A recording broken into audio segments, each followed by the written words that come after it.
প্রথমে তোমাদের একটি ভিডিও দেখাবো, তারপরে ভিডিওটি সবচেয়ে ফানি কমেন্টগুলি পড়ে শোনাবো।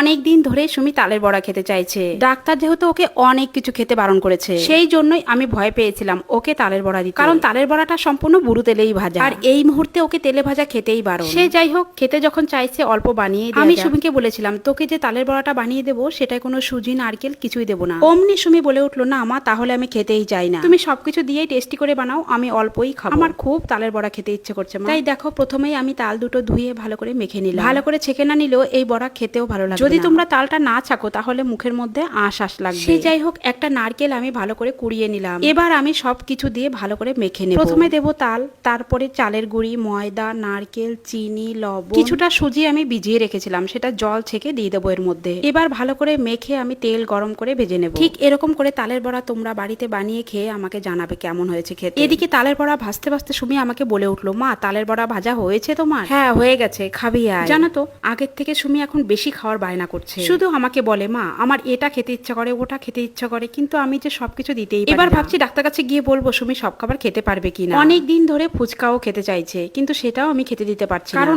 এই মুহূর্তে ও টক খাওয়া পুরো বারণ। দেখি এরপরে বাড়িতে কোন খাবারটা ওকে বানিয়ে দেওয়া যায়। এই তালের বড়া খেতে কেমন হয়েছে সেটা তোমরা সুমিকে দেখেই বুঝতে পারছো। তোমরা সবাই ভালো থেকো। चलिए शुरू करते हैं। আরে এ সময় এরকমই হয় কাকিমা, যা খেতে ইচ্ছা হয় তাই বানিয়ে খাওয়ান।